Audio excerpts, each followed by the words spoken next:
C'est parti. On déploie progressivement la totalité de ce qu'on essaye de mettre en place depuis quelques temps, c'est-à-dire un transport qui relie à la fois les communes du territoire et qui amène sur l'artère centrale qui vient de réouvrir avec le train.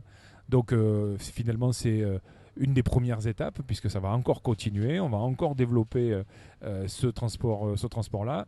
Donc l'étape numéro 1 c'était les premières navettes à Bagnoles et à Pont. L'étape numéro 2 c'est le dédoublement de ces navettes avec deux parcours différents, un parcours nord et un parcours sud pour Pont-Saint-Esprit, un parcours centre et un parcours est-ouest pour Bagnoles-sur-Cèze.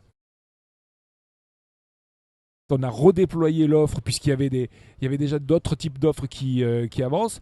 Avec l'opérateur, on fait régulièrement des points. Claire Lamperoni, qui est vice-présidente en charge des mobilités, on regarde ce qui ne fonctionne pas, on le fait évoluer. Et donc là, on a supprimé un certain nombre de choses pour le redéployer d'une manière différente sur l'ensemble du territoire.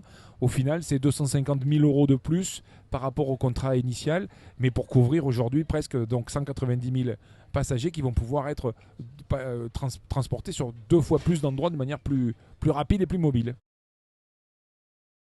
Sur Bagnoles, on inaugure le parking dans les jours qui arrivent. Sur Pont-Saint-Esprit, ça devrait être en début d'année 2023.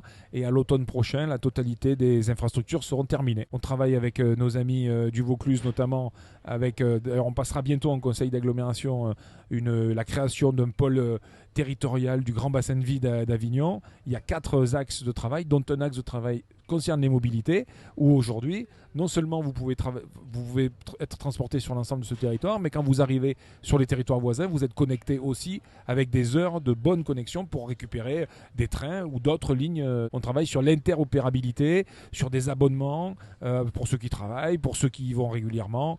Donc tout ça se fait parce qu'on se connecte avec nos voisins.